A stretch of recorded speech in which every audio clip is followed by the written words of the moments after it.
Recording in progress. Merle? Okay. See, I can't see No, that. that's Merle. Yeah. Chairman of the Shellfish Advisory. It doesn't say Chris, it says something begin with an L, Oh, but it is the same last name. It's Lily Merle. Oh. Yeah. okay, let's bring this meeting to order. Oh, let's see. I was just talking so much and I had the agenda. Let me get the agenda.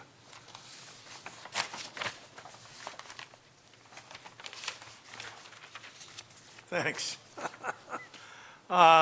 Open session, public comment. Anything?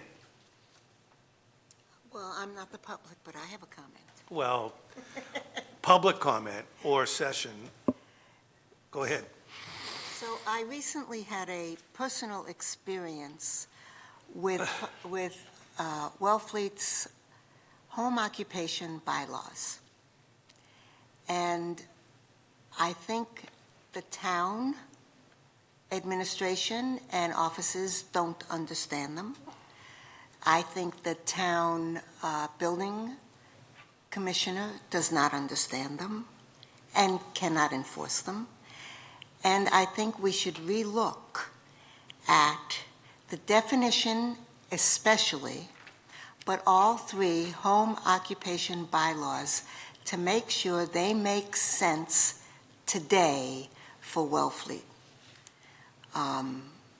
And that they enable Wellfletians to have home occupations legally and responsibly, because our bylaws are confusing and not necessarily in agreement with each other. So, for example, I can teach tennis lessons on your tennis court, but I can't teach them on my tennis court. People who have childcare services and take in 4, 5, 6 kids to take care of during the day can't go outside because the bylaws say no. Nothing can be, no business, no home occupation business can be outside, no part of it at all. It's 100% undercover. And I don't think we actually comply with that bylaw. I don't think our fishermen comply with that. I don't think our landscapers comply with that. All kinds of craftsmen, and certainly not home occupation, childcare, or people providing private lessons. So I think if it's not enforceable and it's not actual, then our bylaw needs to be looked at in terms of making it something that the town can comply with legally and understand. So Okay. I would ask that we put it on the agenda. All right. Duly noted. We can't discuss it, but I'll put it on the agenda. Thank you. It, Sorry, go ahead. it's going to, it needs to come up in discussion, not only for that reason, but also because of 95 Lawrence and potentially Maurice's campground. Absolutely. So I think we need to go back and review it and tweak it. So we'll get it on the agenda and then we can talk about it. Anything else? I have a raised hand from John Schuster. Who? John Schuster. John? Yes, John. Hi, I'm unmuted. Can you hear me okay? Yes, I can. Yes, we can. Hi, everyone. Thank you for calling. I sent an email to not everyone on the board. I didn't have all the email addresses, but I sent to several of you on Monday, and I'll just read from it. Dear members of the Wellfleet Planning Board, at the January 21st meeting of the Planning Board, there was some discussion about the question of what will be the economic impacts to the town of the Maurice's campground development, and more specifically, what is the expected tax flow from the developer to the town, and what are the projected expenses to the police, fire, water, sewer, and highway departments. It was suggested that an open discussion of these cost impacts should inform the process of drafting the request for proposal that will ultimately go on to developers. It was also suggested that it is within the legitimate purview of the planning board to make this request of the Maurice's Campground Planning Committee. I urge the members of the planning board to include this topic as an agenda item for discussion, and I hope that the board will move to take a vote on the matter of making this request to the MPC. The time is right for this input, since the MPC is currently in the process of looking for a consultant to assist the committee in drafting the RFP. Thank you. Okay. And I would also just add, I see that we had sent an email to the select board some weeks back and forwarded it to you, and I see that is on the agenda. Just wanted to let you know that I'm here if there's any reason, if you have any questions about it or want to discuss it. I am going to attend tonight's meeting. So thank you all very much. All right, thank you. That particular letter is not on the agenda, so I've got to be real careful as far as open meeting law goes to discuss that. However, I think some of the questions you presented in that letter, which all the planning board members, at least one of them, the first one, have received, which was dated the 16th of March. The last one that we received, I think it was from you, John, came in after the cutoff date last Thursday, so therefore it can't be really discussed because we don't have it until the next meeting. With that said, I'm going to make a report to the planning board regarding the meeting that the Board of Selectmen, the Select Board, called and had Maurice's Campground Committee at that meeting and requested that, as the chair of the planning board, that I be at. And that was held a couple weeks ago? Monday, March 16th. Thank you. March 16th. 16th.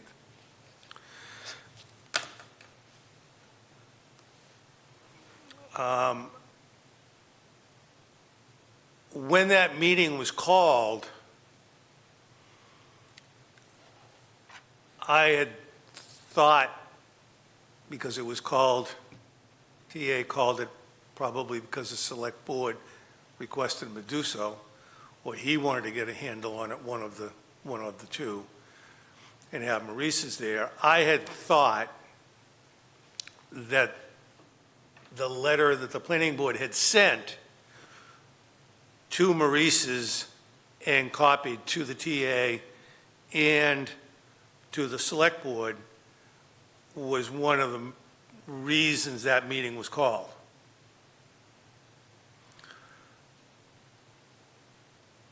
I was wrong. That letter was never breached at that meeting.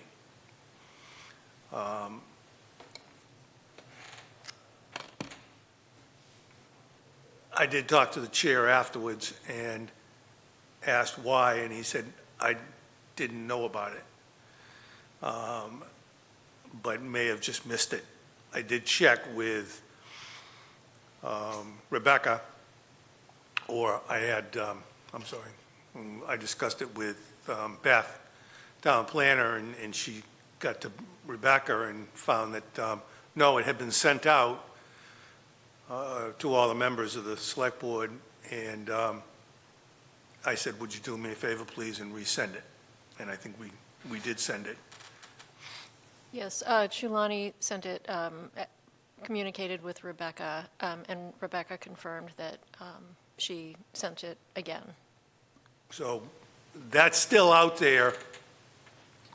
So from that meeting, let's see if I should have written this down, but I had a meeting this morning with Beth, and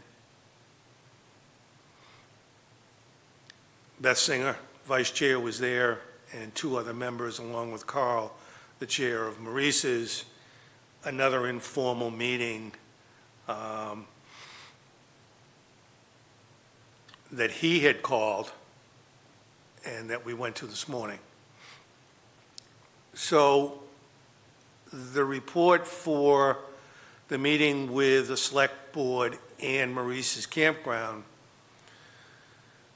was basically an update from Maurice's to where they were and where they were going. They have hired a consultant for zoning bylaws. They are going to draw a overlay district for the 20 acres of Maurice's campground solely for that one purpose of the 20 acres at the campground.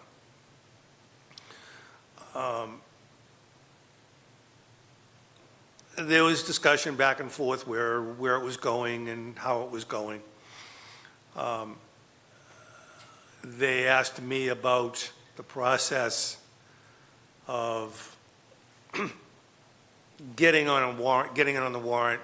I briefly explained it. And I also mentioned that I did not have a vote from the planning board per se, but the planning board has been concerned in discussions of density, rural atmosphere, home occupations, and traffic in probably the most difficult stretch of Route 6 in Wellfleet. And that pretty much, I think, summed up that meeting. However, the TA did announce that he was planning on having more of those meetings with the select board and Maurice's campground, from what I got from that meeting, to keep everybody on track. So I would imagine and hopeful that the next meeting, which I'm not sure will be before town meeting, I think he wants to schedule it before town meeting, but may not have the time with everything going on with in Wellfleet at the present time.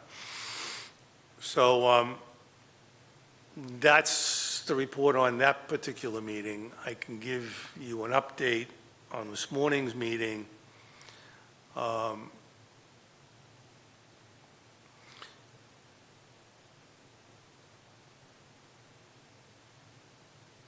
It was a productive meeting.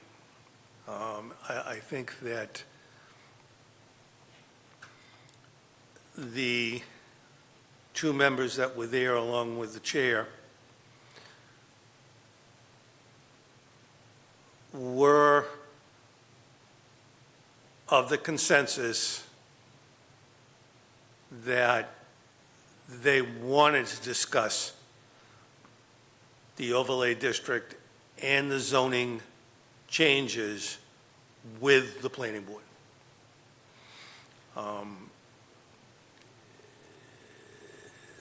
They wanted to make sure that we were on the same wavelength with them. He had asked me some of the concerns the planning board had regarding the project. And I had stated that, again, traffic in that location with the numbers that they were stating without a vote of the planning board, but the consensus from what I got from the planning board, without speaking for the planning board, was that a majority of the board felt the density aspect in that location was excessive.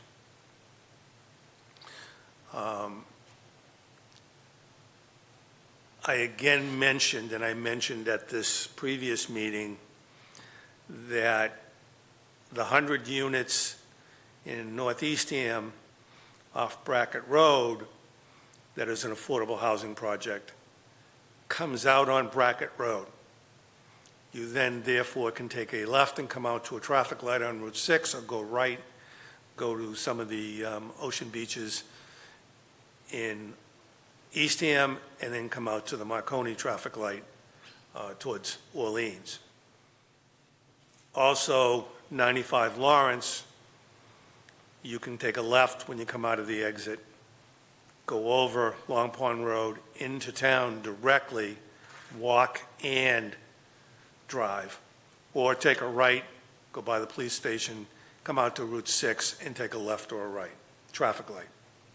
So both of those projects, which are basically very close to Wellfleet or one in Wellfleet, did not have direct access to Route 6. Therefore, the density wasn't directly turning onto Route 6. I think they got that point. We talked about the rural atmosphere of Wellfleet. We talked about building size. We talked about building heights. I think there was couple other. One was safety. Safety. Was there another one?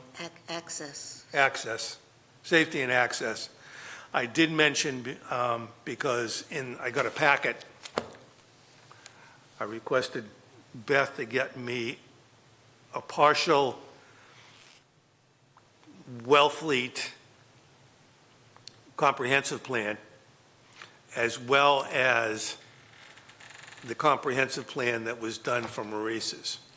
Because in the discussion, both this morning and at the meeting with the select board, well, we're following the comprehensive plan, Local comprehensive. local comprehensive plan, which I was confused because I was fairly familiar with the Wellfleet master plan. So I asked the question this morning, which plan are you going by? Well, they're going by the one that was drawn by Studio G, which was maximize the number of units at Maurice's, affordable housing, without saying 40B, but they were leading towards that.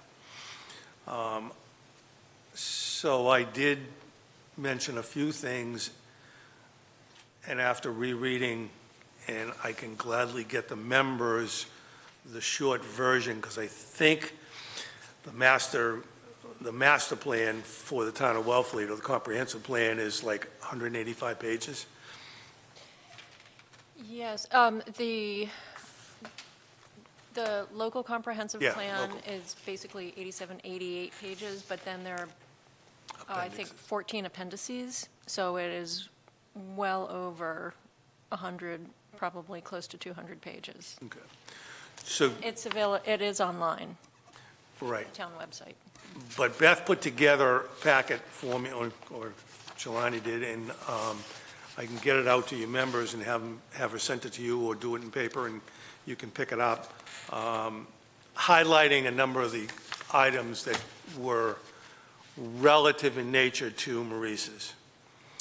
And it was really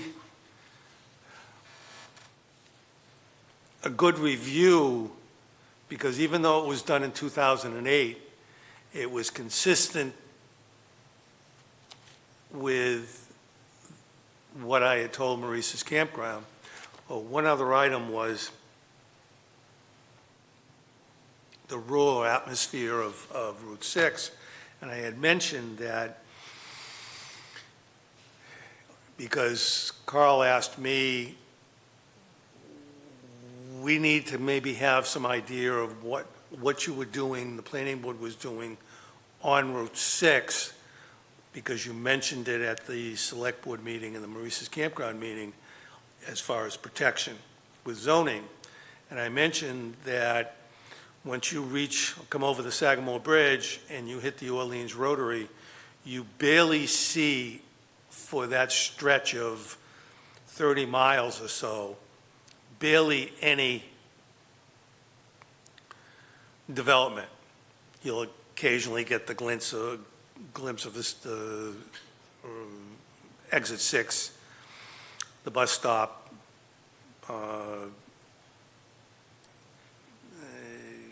you'll catch, in Hyannis, you'll catch some of the affordable housing. You get up into Yarmouth, you might catch a real quick view of something over in that area, but most of it is still green until you hit the Orleans Rotary. You hit the Orleans Rotary, and no disrespect to Eastham, it's just the way Eastham was developed, that's where almost continuous development happens between the Orleans Rotary and the drive-in theater. At which point, once you get by the drive-in theater, the campground is totally in the back. The only thing you see is a general store. Wellfleet has consistently maintained a rural atmosphere on Route 6, all the way through not only Wellfleet, through Truro, into Provincetown. So we go from the bridge to the Rotary, rural, we hit the Rotary, Eastham breaks all of that up, then all of a sudden we hit Wellfleet, and it goes back to fairly rural, and as you get further into Truro and you get into P-Town, you can see something when you reach that last hill, but basically that's the same way. I said, so when I came in 75, got on the planning board in 79, 80, I learned from the individuals that were here that drew zoning bylaws that most of the hotels, restaurants, gas stations, when the major 66 zoning bylaws were passed, were kind of isolated zones, and most everything else is residential in nature on Route 6, and they purposely did not want to see major development on 6. And the Wellfleet's master plan, comprehensive plan, actually underscores that very clearly. So I reminded them of that. And so what came from that meeting, and I also said that I felt I had an initial meeting with Carl to try and, after we sent out the letter, to get on a better footing with the Maurice's Campground. And then he called this second meeting on the zoning and what the planning board items that were concerning the planning board that they should be looking at. And I mentioned to him that really I would prefer and feel that the entire planning board, when we have these meetings in the future, should be in front of the entire planning board. I said, I can relate messages, I said to the planning board, but the planning board is the voting committee. And I think presentations of these natures should be before all of you.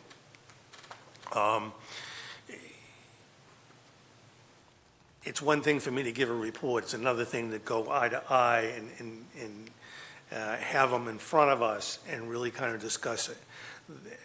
The meeting went, I can say it again, the meeting went well. It was an informative meeting on both sides. It was amicable. They acknowledged that they wanted the input again on the zoning bylaws revisions for the overlay district for Maurice's Campground. They asked about the types of, or what the process is once a zoning bylaw is written. What's the process? And so I described to them that there are three ways to get zoning bylaws on a warrant. One is by planning board, public hearing. If no major changes, we go to the selectmen, and the selectmen are mandated to put it on the warrant. Second is the select board can write zoning bylaws. They can write them. However, they would then forward them to the planning board, who would have a public hearing, at which point we can either agree with them or disagree and give them input, but really cannot substantially change those bylaws unless they're rewritten, come back to the planning board, and then re-advertised. I said the third way is by petition, and I believe it's 9 residents in the town of Wellfleet sign a petition with the warrant article on that petition, then goes to the select board. They would then send it over to us to advertise, same process exactly. We have a public hearing. We either recommend or not recommend, or recommend some changes, and goes back and then goes on the warrant. That led to the discussion, since they opened the door, I asked, how do you plan on doing this? Are you bringing it to the planning board? Are you bringing it to the select board? Or are you petitioning this as a, because they've got 11 members, 9 members out of the 11 could easily just sign it, and it's a petitioned article. They said that their impression at this time is to finalize with our input a zoning bylaw, send it over to the select board, have them give their input or make any substantial changes. If major changes were done, send it back to them, and then go back and forth, and then send it over to us. So I think that's the way they're looking at it. I don't think they're going to take the step, at least at this moment in time, to petition the article. They're going to send it through the Board of Selectmen. I said, listen, I said, the planning board is simply an advisory board to you, the Maurice's Campground. I said, we're not looking to take over your committee. We're here as an advisory board. This is what we do. We do zoning, we look at subdivisions, we look at plans. I said, that's our bailiwick. I said, so we're glad to make recommendations. You don't have to follow them, but you've asked for our input. We will gladly give it. And I think that's basically it, except my last comment to them was, as per a year ago, we still have not received a plan, that was done in January of '24, or any updates to that plan. Carl, Chair, said, well, it's in the packet, which is the report on Maurice's Campground Master Study. There is a copy, and I says, yes, that's an 8.5 by 11 on 20 acres of land. It can't be read. I said, if the planning board's going to look at this, well, it's not a plan, because we haven't really determined that that's the final plan. I said, okay, let's call it a layout. Let's call it a preliminary. But in order for the planning board to make accurate decisions and recommendations on zoning bylaws, we have to have some idea of what you're building, how you plan on getting to those buildings, the heights, the setbacks, and how it's going, so you can draw the appropriate overlay district for the RFP to go forward. So that pretty much is the conversations that I've had, the two conversations that I have had. Town planner was at the first one, and this town planner was at the second one as well. And I did plant the seed that I felt it would be more beneficial, and I think I said it in a little bit stronger words, that in the future, meetings should be with, if you don't want to get the whole committee, but you want a majority of Maurice's Campground, but should be with the planning board. None of this back and forth situation. If it's an emergency situation, that's one thing, but we need to keep the entire board hearing it directly so they can give the input. I threw a lot at you. Any questions? All right, first, did I miss anything? Because you were there. No, you didn't miss anything. Jerry clearly gave them the three procedures that they can choose to bring this to town meeting, and they were very clear that they work for the select board and they will report to the select board, and that is their method of getting to town hall, is through the select board. But they would like the planning board to be helpful.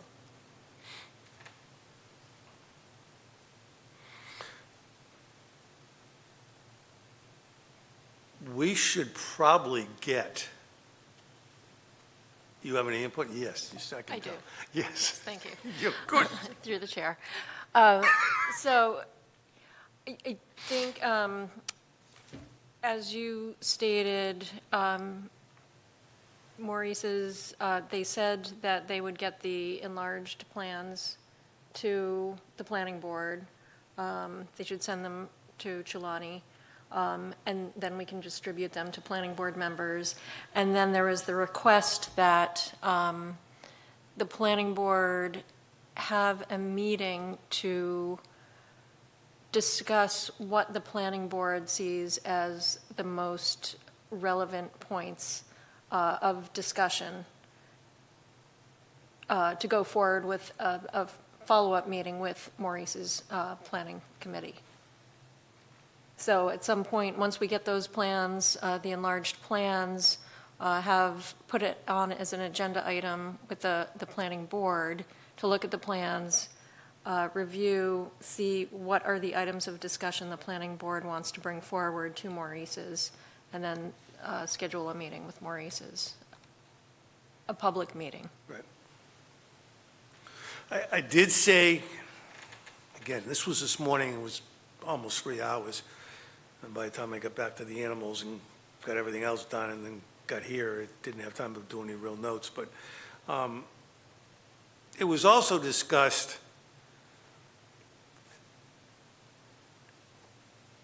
home occupation. Yes. I had told, Particularly shellfish. particularly shellfish, but I said, okay,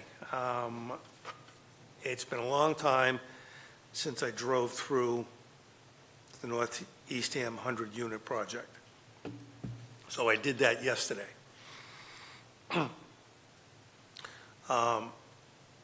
Last time I did it, it was not even in a framing. I think they just started framing, and at that point, I hadn't been back. It reminded me, I'm from Danvers, and back in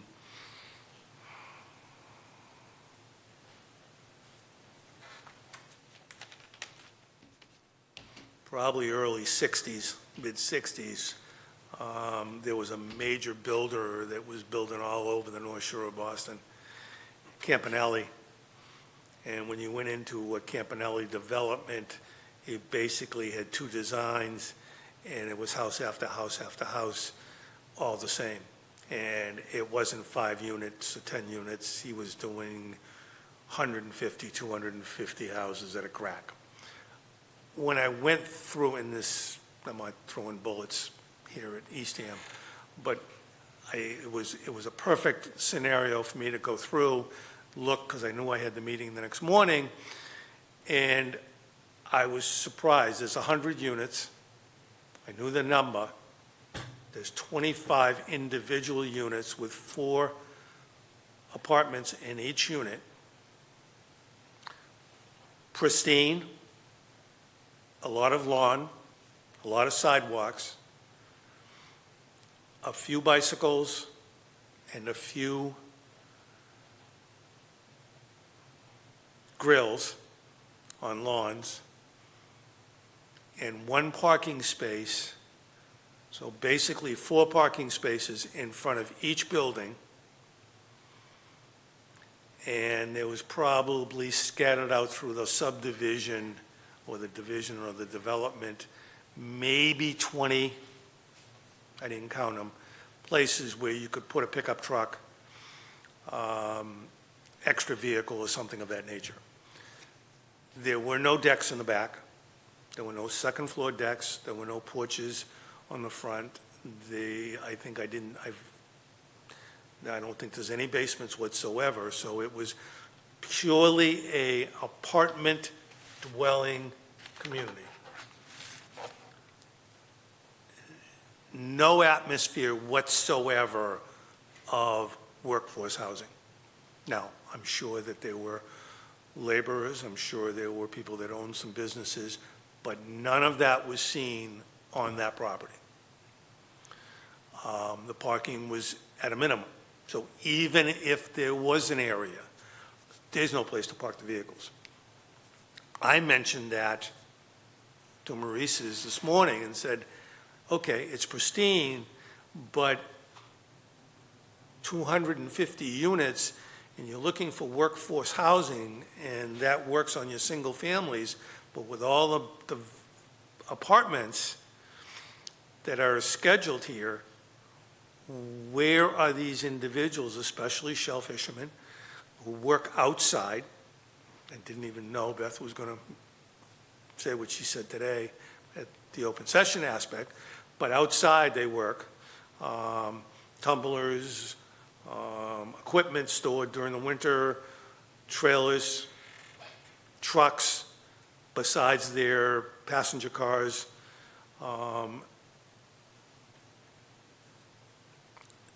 There would be no place if it was built like the Eastham project of 100, and here we're looking at 2.5 times the number.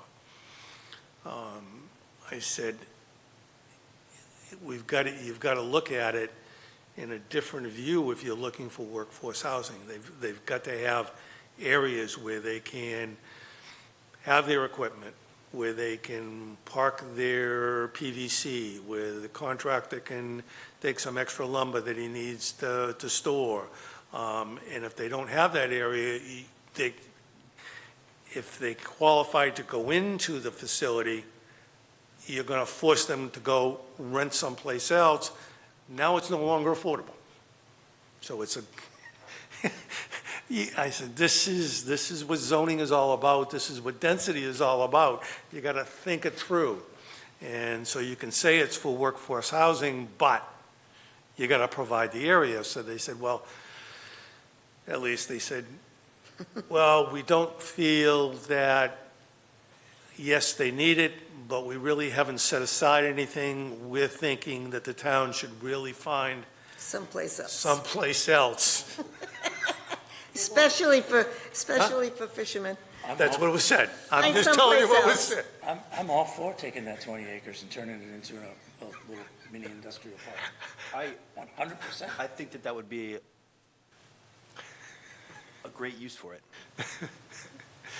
So it was, Keep it buffered. yeah, and that's sort of, and I did say, listen, I said, because I did just like I am right now, and I'm sorry, guys, but I was probably, and she will admit it, and so will she, I'm sure, meaning Beth, both Beths, I probably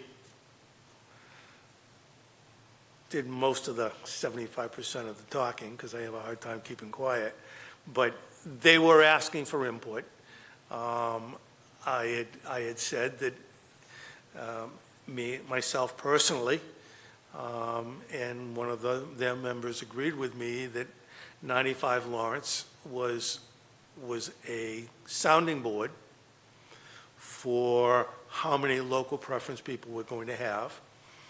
One of the members mentioned that they thought, as a board member, that it was going to be around 70%, and it looks right now, and said that we won't know.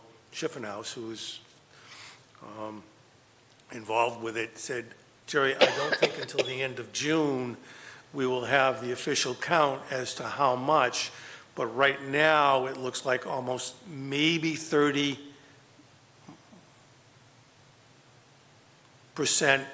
Inflation. or 40 local preference. Local preference means from the different towns. The rest of it seems it will be from outside of that local preference. What's the extent of the local preference? Is that as far as Harwich, or I'm sure it goes all the way up to Provincetown to the north, but From what I gathered, and it was found out in this process, that local preference, you can set it for Wellfleet, and I think they did for that, but still, they got outside of it. We found out unless you do a particular project, local preference, if you have a municipal school system, the towns involved in the municipal school system is local preference. So in our case, got it right? Yes. Okay. So in our case, Brewster, Orleans, Eastham, Wellfleet, Truro, P-Town would be involved with local preference. So I was going to density. I was trying to find out, because I did mention that, I've got a family member and I am personally involved with shellfish industry. And out of all of the workforce housing, plumbers, electricians, school teachers, rescue squad, town employees, the one not home occupation, but business that creates probably more noise, nuisance, and other smells is the shellfish industry. It's inherent. Put a lot of their gear in storage at the property during the winter, take them out, they have pits for their oysters. They all have metal, most of them, if they're successful, have they have oyster tumblers or clam tumblers out of aluminum, stainless steel. They use water. It's a situation where if you put them into an environment with apartments, it's not going to work. All you are going to have is a mess. That's when we got into, well, we're really not looking to have those kind of things here in the Maurice's campground unless it's on one of the single-family lots. That's where we're looking to the town to maybe get some of the municipal land they have in the National Seashore and see if the seashore would allow, since a municipality would own it, and it would be for Wellfleet individuals, maybe that's an option. So they're thinking, but it was brought directly, I would say, from Beth and myself that another major concern was density. And the comment was made that, well, we have to maximize the investment, and the more units, the lower it costs. And I said, at what cost? To the town of Wellfleet, to the rural environment, to Route 6, to the accidents, to everything else. So I think that we as a planning board will see a lot more of Maurice's campground committee in front of us to discuss what first, I think we came up with 5 or 6 real concerns with what's going on there. I know, commercial was another one. They were thinking commercial. Besides the general store, they were thinking maybe some galleries. They were thinking some other things that people could come off Route 6, go into restaurant, things of that, limited, but things of that nature. And I emphasized that the master plan for Wellfleet said Route 6 is imperative to keep rural, and it is imperative is probably not there, but it's another very strong word, that the integrity of Route 6 and the integrity of Wellfleet Center remain intact, and we do not try and stretch that commercial district anywhere outside of that downtown area. They're not looking for sprawl. They're looking to keep that Cape Cod rural atmosphere that other towns, that's in our comprehensive plan, that other towns really look to Wellfleet to say, you still have it. Let's face it, Provincetown's lost it. Eastham doesn't even have a center town. Truro doesn't either. Brewster doesn't. Orleans has a downtown, but it's growing rapidly into a major hub, and then the rest of the Cape pretty much is gone. Yes, Beth? Sorry, Jerry, we Go ahead. have two hand. All right, yep, what? I was Tim still, Sire. hold on one second. Beth? Oh, I was just going to. Oh, that's what you're going to do? Okay, who? Tim Sire. Tim? Hello, this is Tim Sayre, member of the Maurice's Planning Committee. And Hi, Tim. city's chair.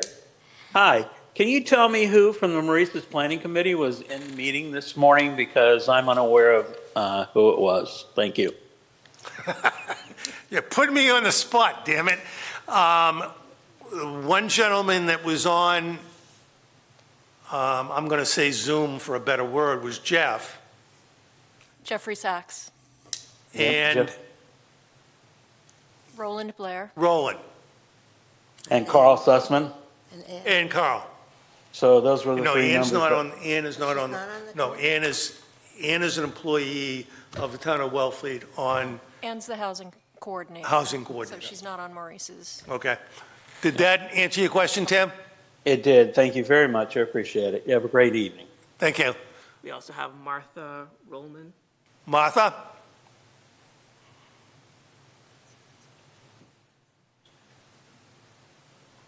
She's got her hand up. Martha?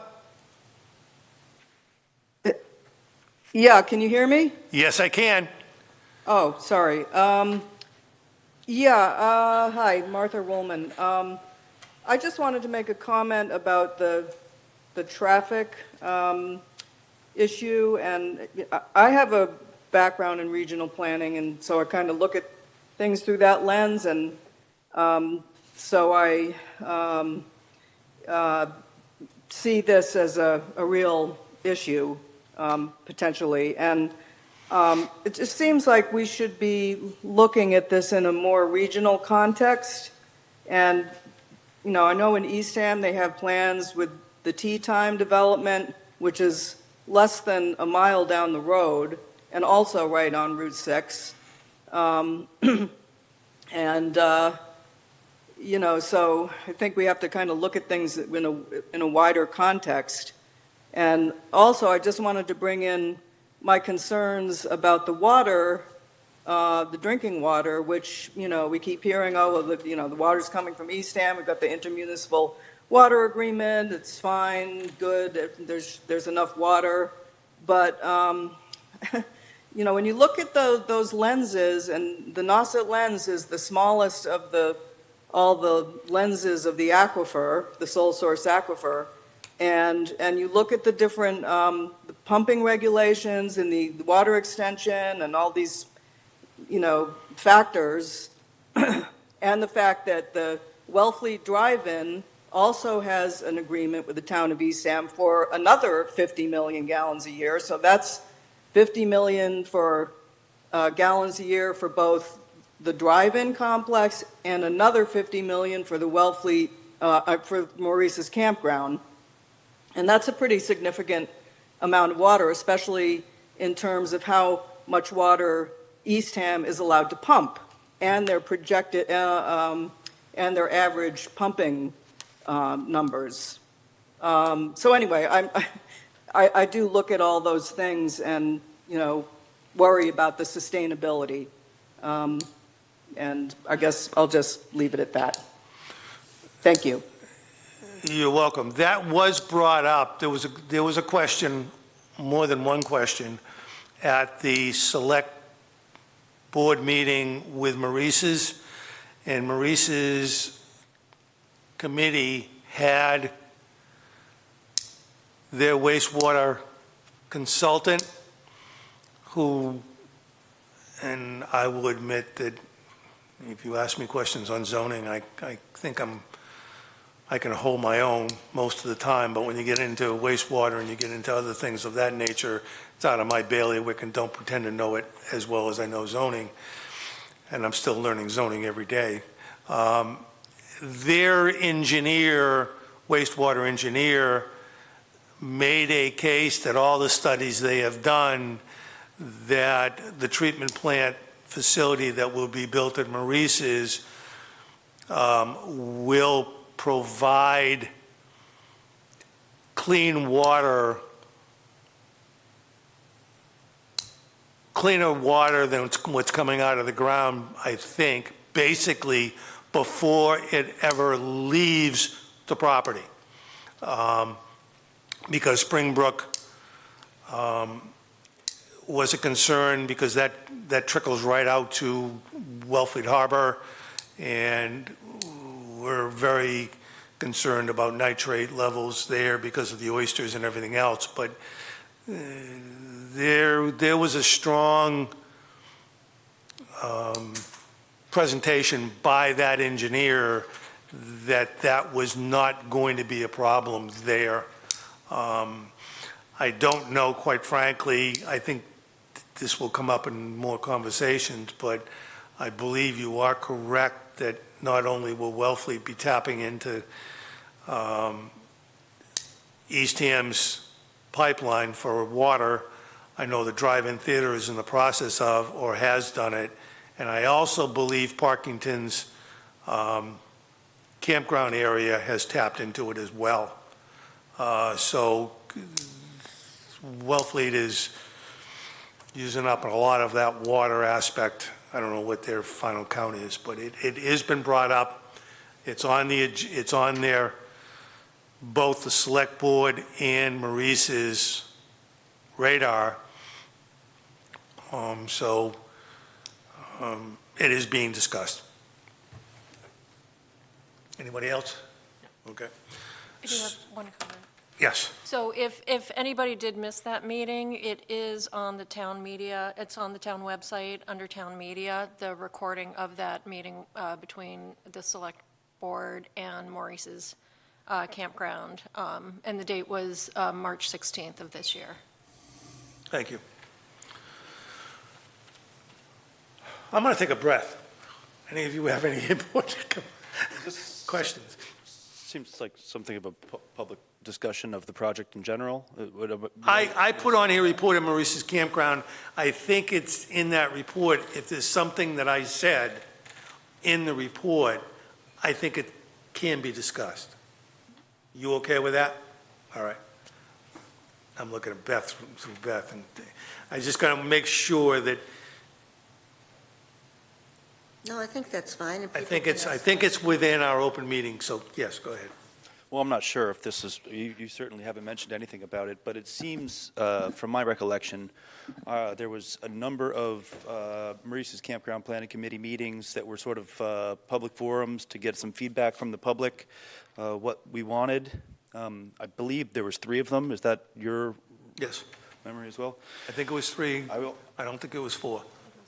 I was only able to make it to the 4th, or the 3rd, but at that point, it seemed, the plan that they have now is one of the plans that they had shown at that point, so it seems like they had already gone pretty far along. They'd already hired Studio G at that point.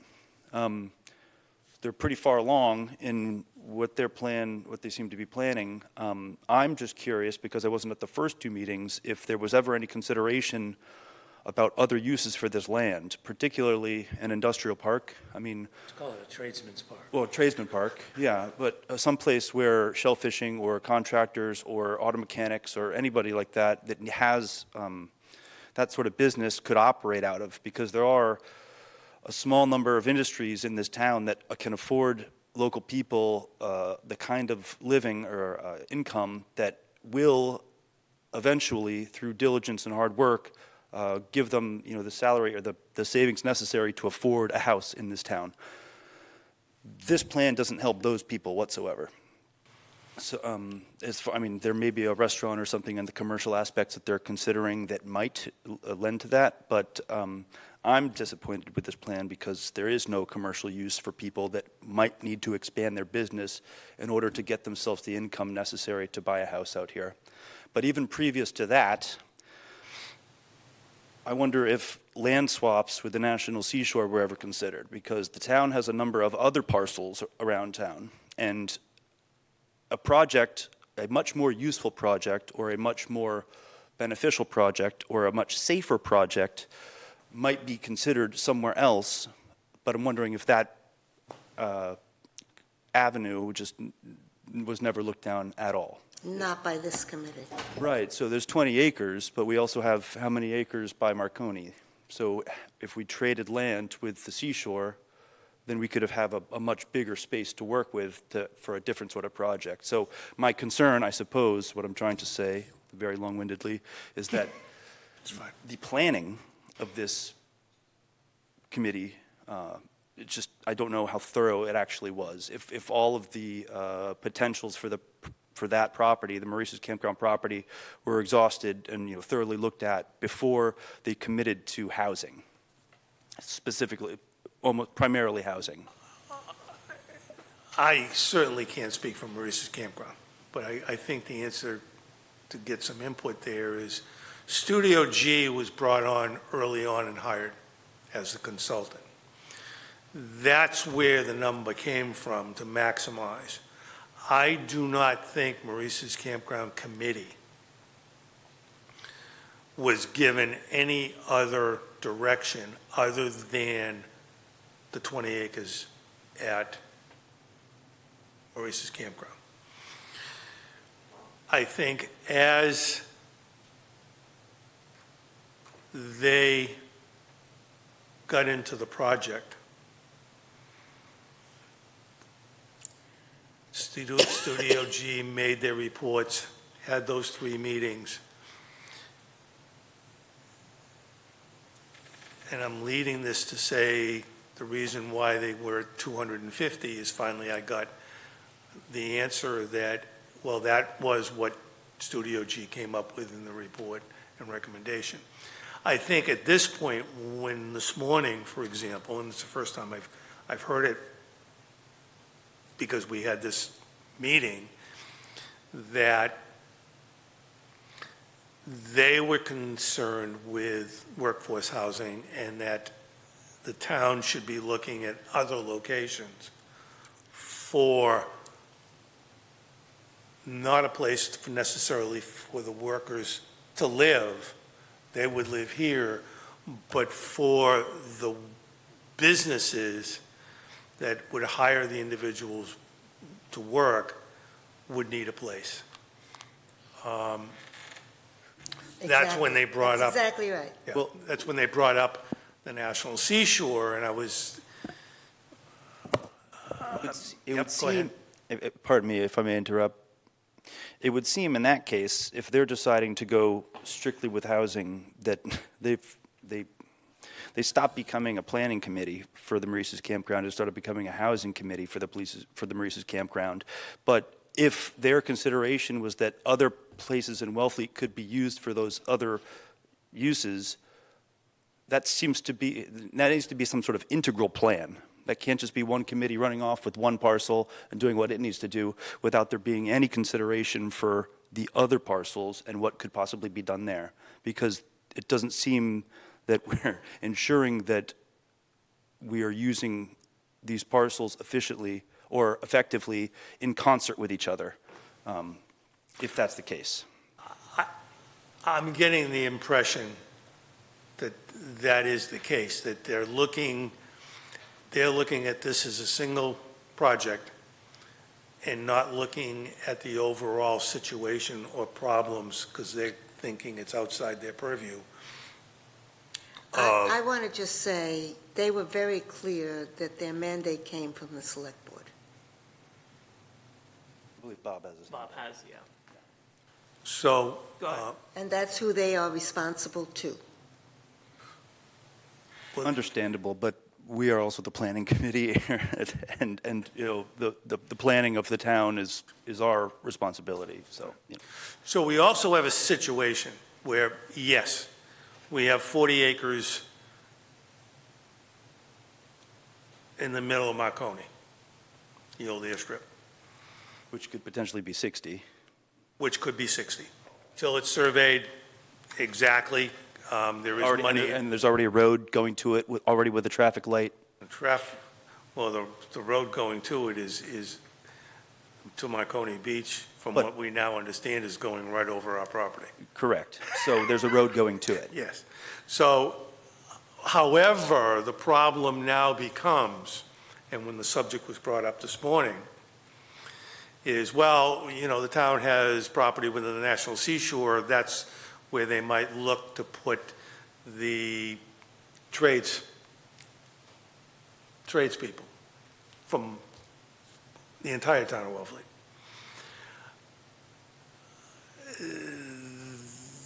From what I understand with the National Seashore, none of those communications has ever been undertaken, number one. Number two, the town of Wellfleet, by right, and I think I've got this straight,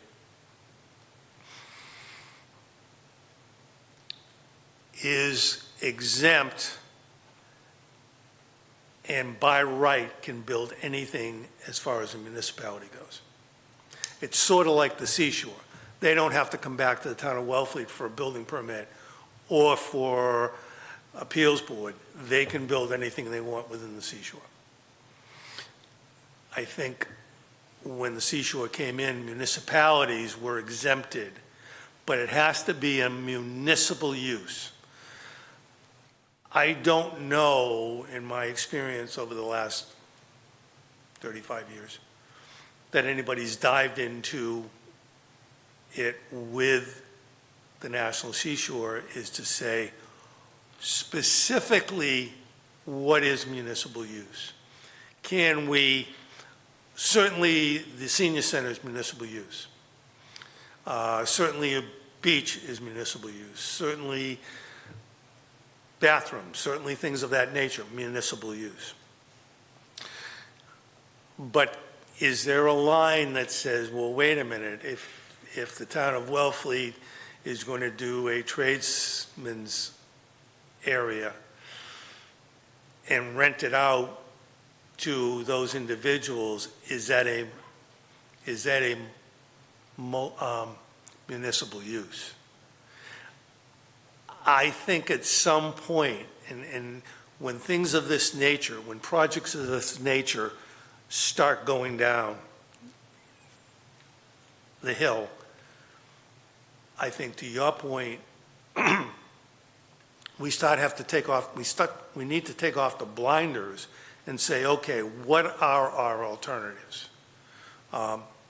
Because if, for example, the seashore comes back and says, well, so long as the municipality, and I'm never going to put words in National Seashore's mouth, but say they came back and somebody asked a question and said, all right, you've got White Behind Whitecrest or the 40 acres, the 60 acres in Marconi, which they would want to seriously trade for.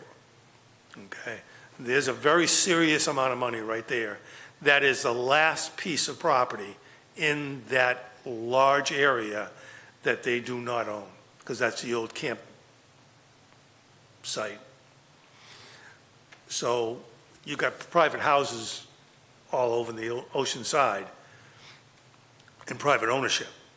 There isn't anything in that Marconi area because they owned it all because of the Army facility, and the Air Force, or the Air Force Base, whatever, and because we own the airstrip. That is certainly, and it's not one of the reasons why probably no one has rushed into talking about it, but that is a major piece of property that the seashore would, I would imagine, would die for, that we have as a ace in the hole to say, okay, can we, maybe in the municipality, use doesn't go to affordable housing and tradespeople, but do you want this bad enough where you can set aside the block of land next to the senior center, which we've already developed, and allow us to do something there? But I think now that this store has been opened, I think it needs to be looked at. Sorry, guys. Yeah, Yeah. Bob's had his hand up for a while. Okay. Bob? Hi, everybody. I would just let you know that on the town's website, under the boards and committees, Maurice's Planning Committee, you will find the mandate for the Maurice's Planning Committee. And I think if you read it, it'll clarify what exactly this committee has been mandated to do by the select board. Thank you. That's probably in that master, I think it's in there. No, it wouldn't be. No, this came down originally. Thanks, Bob. Got it. So we probably need to look at that. Anybody else? Bob? To my recollection, the town of Wellfleet has never had a liaison with the National Seashore. That's good. Always been an adversarial relationship. They've had a liaison, but I know that we've had one. I know, and I feel at a loss because we've lost him. He was active in politics. He lived on Old County Road. He was a liaison for years. I don't know who the current liaison is at the present time, but we have had one in the past. But it seems to me, it seems appropriate that we either need to reappoint or bring forward that individual, or reappoint somebody if they're not able to do it anymore. But I think that kind of discussion start happening,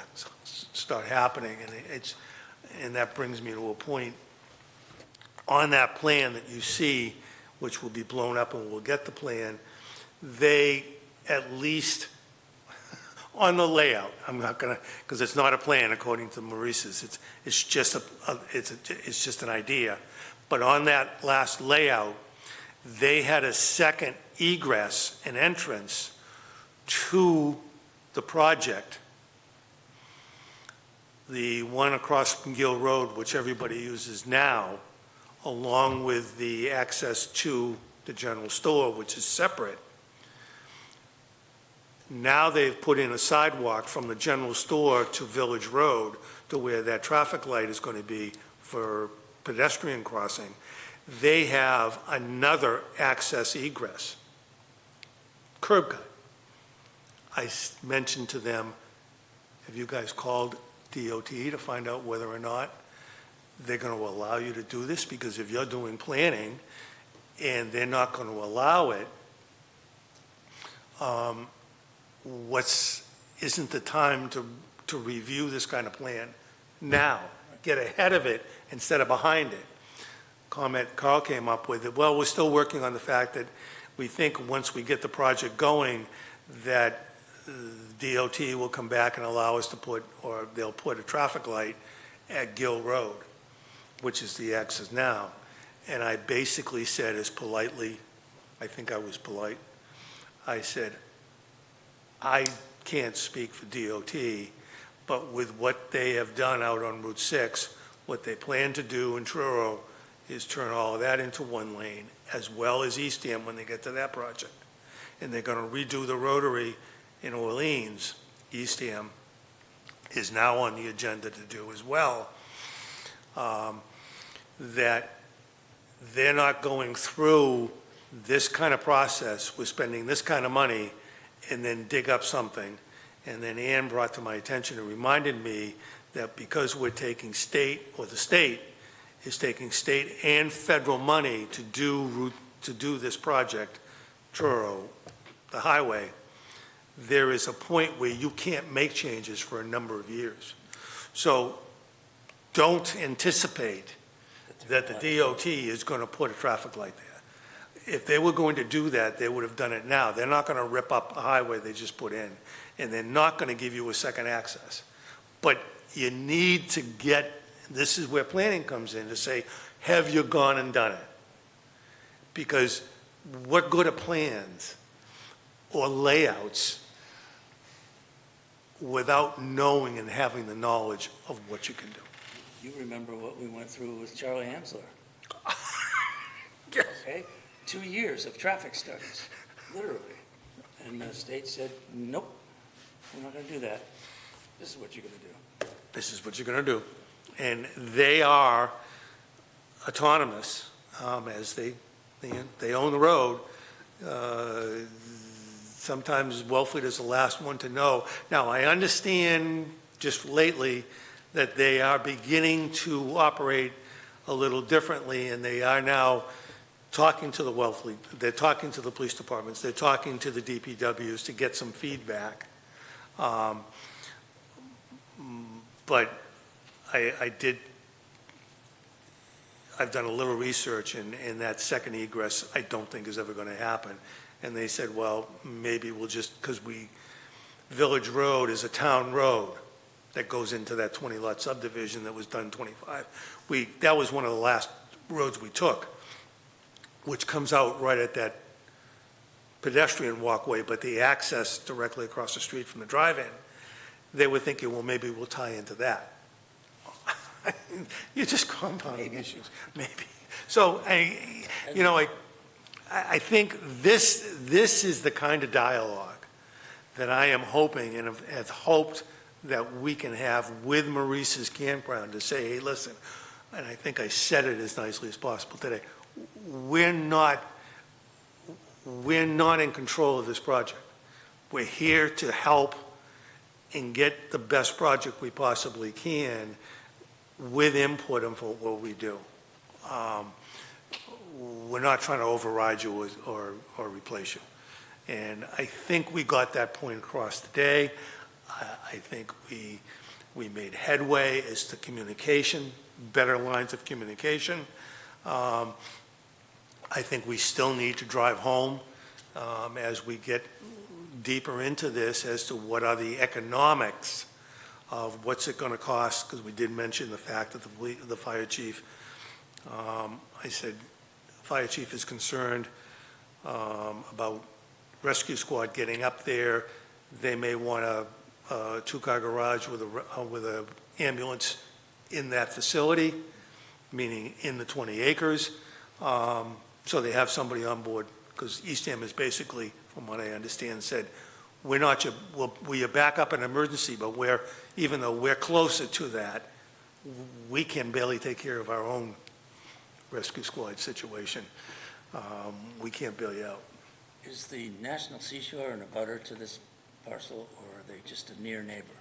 Because To the best of my knowledge, you have Maurice's campground, you have it's either 80 or 100-foot wide rail trail, and then the common electric easement, and then the National Seashore. So indirectly, they're within 300 feet of the project. I think it's just about 300 feet, yes. Right, so I think they are an abutter they're an abutter to an abutter. and they could shut the whole thing down. Well, they could, if they don't that's a like good it. question, Bob. I don't know if they could close it down, but they could certainly have some input. if they chose to do so, I'm inclined to believe they may. If this was next to their main facility in Eastham, across the street, they might want to have some input. They might seriously have input. With this, there's no real access to their property, so I'm not sure. Answer your question. But not to insult anybody or cast any aspersions, but are we aware that the seashore has any knowledge of this project whatsoever? Because there is that possibility That's too, why I brought that they have absolutely no idea that this is happening. Well, since a plan, well, okay. That I don't know. Let's make, I was going to say, let's assume. Let's take the position that through all of the news and everything else they've heard, but they may say, we have not directly been notified. However, once we go to a zoning bylaw and advertise, if they are within 300 feet, and I think that's the notice, and I think, let's say the rail trail is 100, and I know the Comm Electric is another 100, that's 200, they're within 300 feet. They would have to be noticed by mail of the zoning bylaw changes. So at some point, yes, they will be notified officially. I just mean to, state that these kinds of projects take a lot of planning with a lot of different entities. And, the state DOT, as you brought up before, that obviously that's going to be an issue getting a stoplight in there. Hopefully we can get a stoplight in there. I think that's almost mandatory that there'd be a stoplight for a development of this size there. But That's what Carl said. He said, well, with the size of this development, well, they already know about the development. Yet they're continuing to put, the sidewalks just went in last week.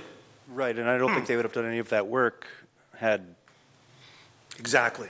They've already made up their mind that the traffic light that they were going, and again, I am not speaking for DOT, but in my mind, they have already made the decision to where to put the bus stop, which is right in front of the general store. They put the curb cut in. They've made it so, because it's now one lane where that bus can pull off, they've now put in the sidewalks all the way to Village Lane, left the opening for the general store, curb cut, and they put a traffic light, pedestrian traffic light coming out across the street at the entrance to the drive-in. If they were going, or even consider doing a traffic light at that location, meaning Gill Road, they would have put underground in already, put 2 cement bases in, and said, okay, we'll leave it there for the next 5 years till we decide what we're going to do. That's not there. Well, it wouldn't be the first time that the state or the federal government Gotta sort go of back done in. what they want to do without, They're going to do what they want to do. yeah, but without consulting the town and seeing what we think would be best. Yep. I mean, how do you think Truro must have felt when they got the notification about a month ago that DOC said, oh, and by the way, when we do the same thing we did in Wellfleet, we're going to break everything down into 2 lanes, 1 lane on each side. They notified them that. The newspaper article I saw, they were not happy. And I think that's coming to Eastham as well, but it's out of my bailiwick. If nothing else, I'll take minutes, but anything else? I certainly don't want to cut anything off. The update on seasonal communities? Thank you. Yes. Go ahead. Okay, so we've been waiting for the final regulations from the state for seasonal communities. They went into effect as of February 27th of this year. In the packet, you all have a copy of those regulations. Because Wellfleet at spring town meeting last year voted to accept the seasonal communities designation, we are now obligated under the effective regulations to amend the zoning. We do have 2 years to do that from it's either the date that the town adopted the seasonal communities designation or the date that the regs went into effect, whichever is later. The later date is February 27th of this year, so we have 2 years from that date. Okay. So the zoning, what the municipality is required to do is amend the zoning specifically to allow tiny houses as of right in single-family residential zoning districts, and to amend the zoning to allow attainable housing units on undersized lots as of right in single-family residential zoning districts. Now, we're still waiting for the state to draft model bylaws for the tiny homes and undersized lots. So that will give us more direction. We have a little more time, but I just wanted to give you all the update that the seasonal communities regulations have been adopted by the state and now are effective as of February 27th. Was there any, I haven't read it, I'll admit, but obviously you have. Is there any mention as to, because we had a question about the length of time on ADUs, because the ADU is by the state, but when we went to seasonal community, I think it triggered ADU rental periods. Is there anything in there about rental period? Yeah, absolutely. So in seasonal Yes. communities,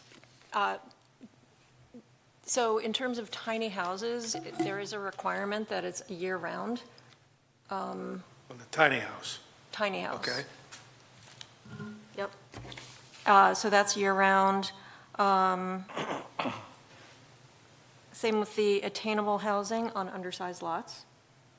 That's year-round, which means 10-plus months, basically.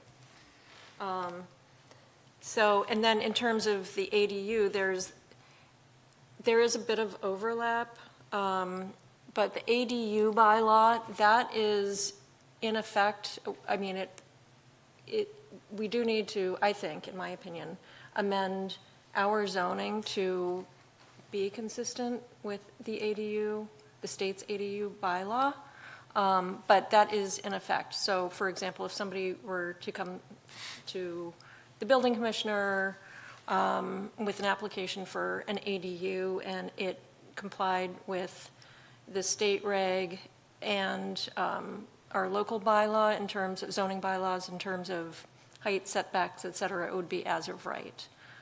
So that's for an ADU, which is a protected use ADU, which is different than the tiny house and the attainable housing on undersized lots. So that, the tiny house and attainable housing on undersized lots is specifically for seasonal communities.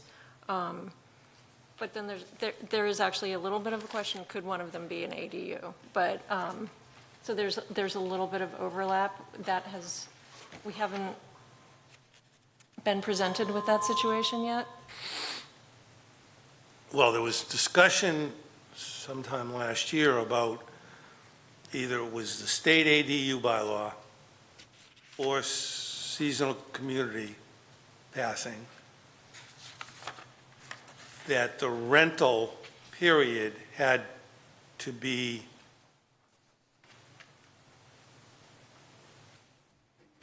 30 days. There was a 30-day number in there. That's for short-term rentals. Right. That's not in the seasonal communities. Is it in the ADU? Let's see. You're testing me, Jerry. Let's see. Because we talked about it, we had a discussion, and I thought we kind of tabled it because we wanted to see where the seasonal community came in with it, because it was something about 30-plus days. Yeah, I recall now, there was contradicting language between the seasonal housing draft bylaw and the draft regulations and the ADU regulations. Right. Our and- ADU says that our ADU says it's by right, 1,200 square feet maximum, and you have to rent on a year-round basis. That, the ADU, I believe, is the year-round basis. Because if it were 30 days or less, that would be considered a short-term rental.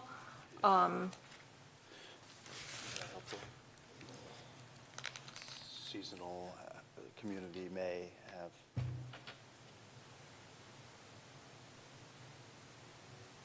Effectively, it states that we have Yeah, that's still the same, yeah. the same thing. Yeah.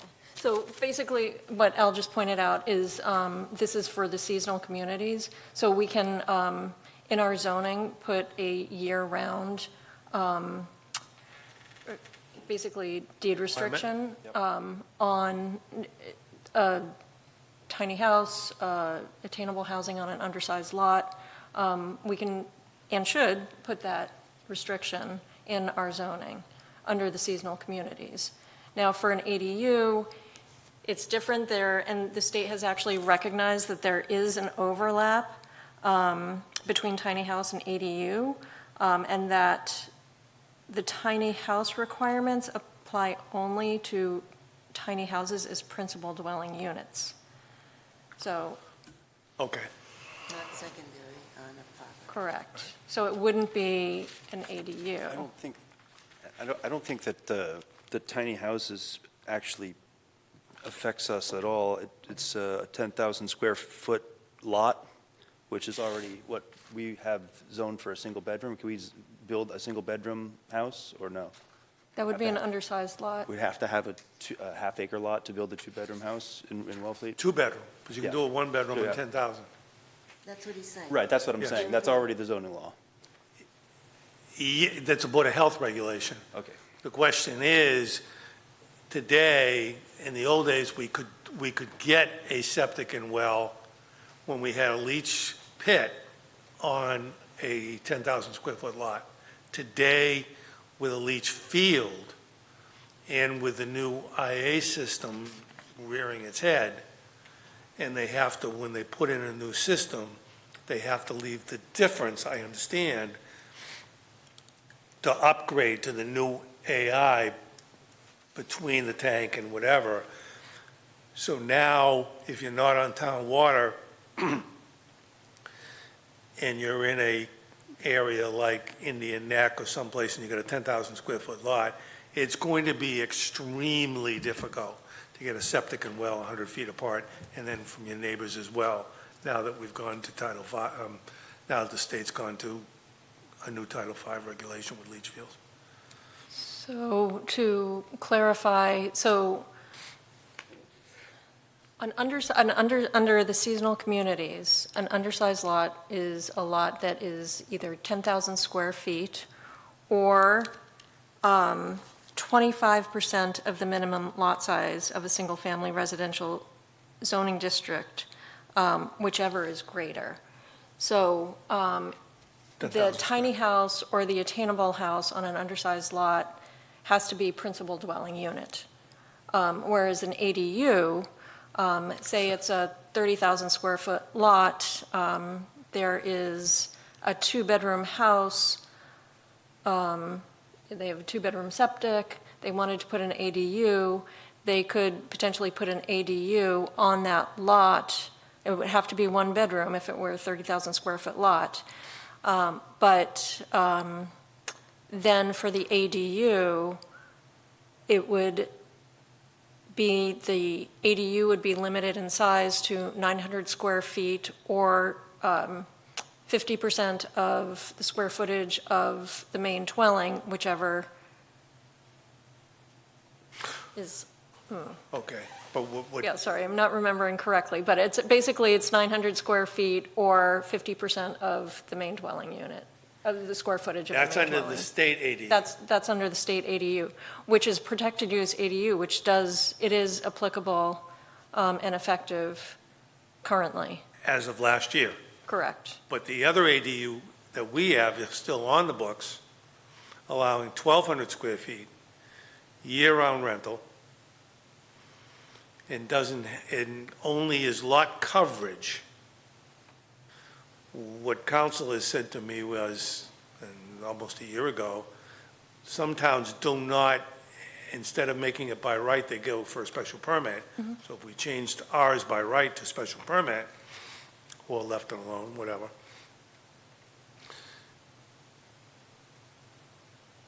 you have a better chance of getting 2 bedrooms for a family to live in more comfortably than 900.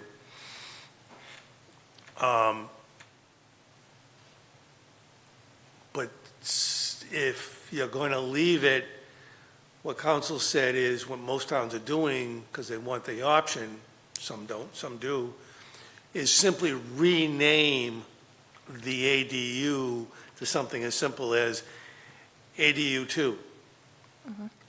So now there's a separation, so you can either use the state by right, 900 square feet, or you can use the town of Wellfleet's by right or by special permit and go up to 1,200 square feet. That's correct. Right. Yep. So and that's something we were going to The state ADU discuss. would be a protected use ADU versus Right. what's in our current bylaw.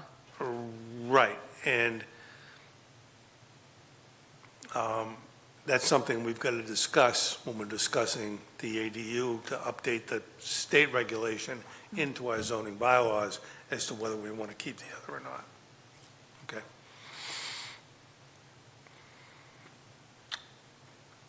All set on that? Do you have a question? Well, I noticed something just below the lot size requirements. So that's 7604 subsection 1B2. Basically, it looks like we will need to change our setbacks to 10 feet for a 10,000 square foot lot, and no setback requirement provided, however, that in no event shall a setback requirement exceed 15 feet, and in no event shall a frontage requirement exceed 20 feet. So that effectively changes our setbacks from the front and the side lot lines to 15 feet, and frontage requirement to 20 feet, which is basically the width of a driveway. That's why we were waiting for this update to see what we wanted to, what we were going to have to do. I mean, that's, That's specifically for undersized lots, yes. Right. Yep. But it does say that, you're correct. and we do have to, certainly we have to address it. But I think the undersized lot situation without town water, when you get into a 10,000 square foot lot,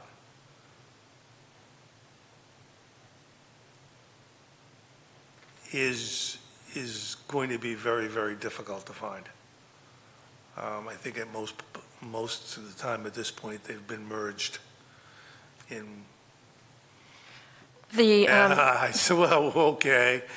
yeah, the ADU bylaw did away with the law of merger. The ADU bylaw did.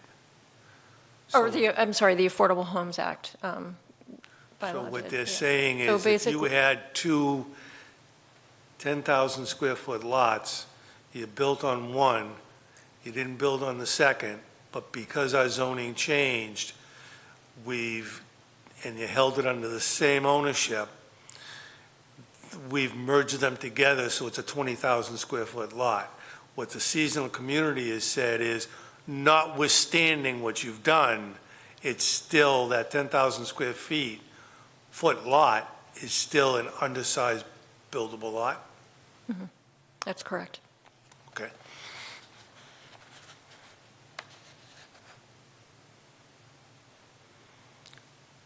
That puts a new light on things. Or if you had, you do the math in my head here, if you had 50,000 square feet on a 4-bedroom house, you could slice off 10,000 of it to create another lot. Or you can come in through the There's a question. subdivision. The A&R. I think, all right, yes, you could, unless there was something in the bylaw, Seasonal Communities Act, that says pre-existing lots. Otherwise, if it doesn't say pre-existing, well, maybe they've already covered it. Have they protected themselves with a situation like that to prevent it? Is it only applying to non-conforming lots? Which tells me that non-conforming lot has to be in existence. They don't specifically call it out, but that makes I didn't read that language anywhere in this. sense. But that's something I'm going to look into. It's a very good question. That's a really good question. Because if you've got somebody that's got Well, if you even have a- 40,000 square feet, they can still do a 30,000 square foot, depending on what the... With 20-foot frontage requirements, you could easily slice up a currently unbuilt lot into, Yes. That's something we need to look into. Coming out of a new member. Excellent. Okay. Anything else? Any hands up that I've missed? No. Sean? Okay, thank you. Because I do tend not to look at that. I gotta learn. It's impossible to see. I know, sometimes it is, and I can see the picture, but I can't read the stuff on the right. Minutes of February 18th. Can you believe that? Any deletions, additions, changes, or motions?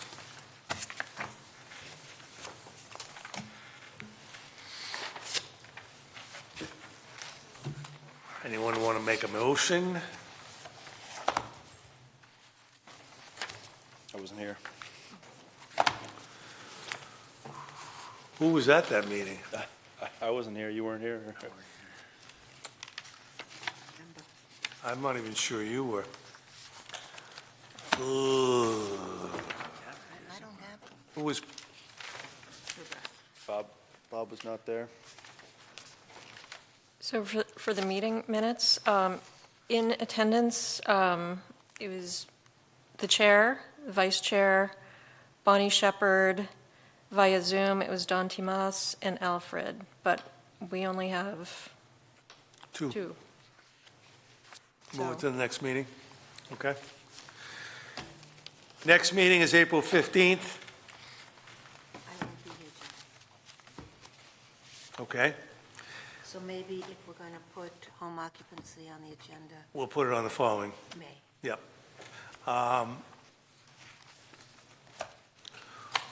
We've got zoning stuff coming up for the fall town meeting.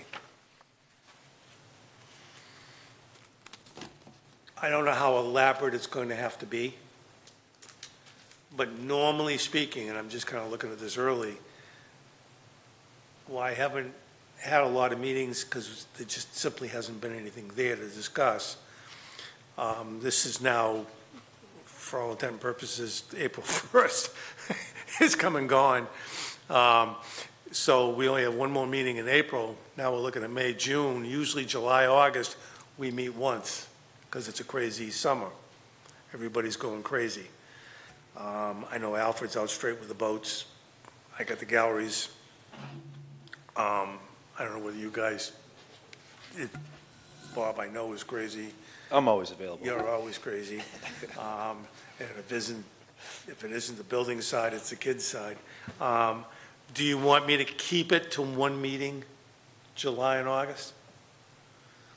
Why not have, unless we get working on this bylaw changes. Well, we're going to have to, but I'm not sure how in-depth we're going to have to go on these bylaws. So if we've got work to do, We're going to, then I'll play it by ear, but just keep it in mind.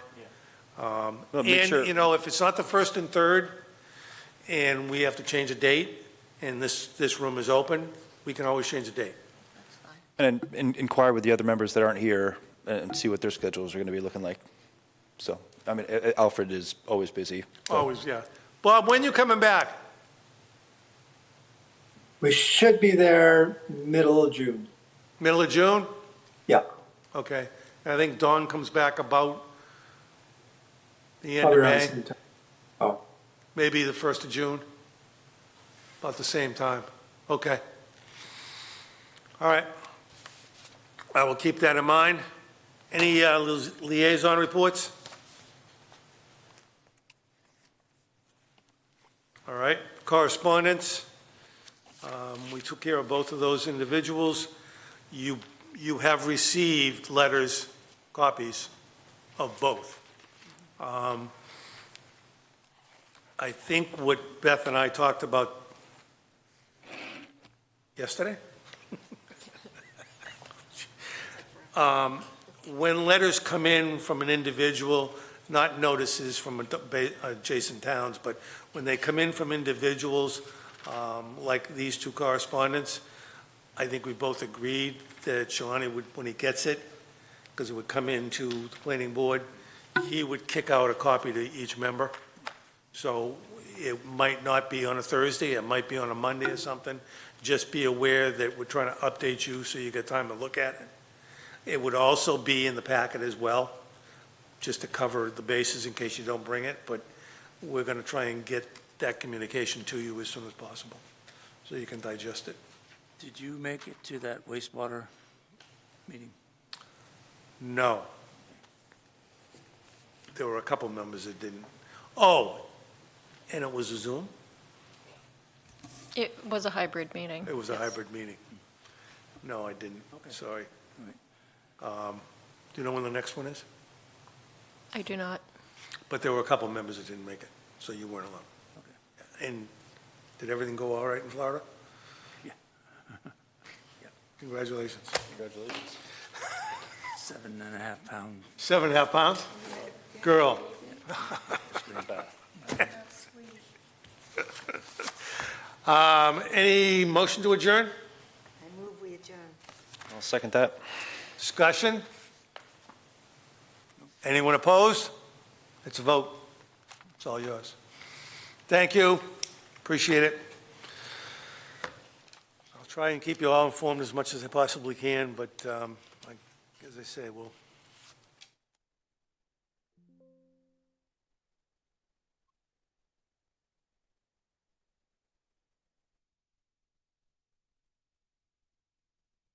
Recording stopped.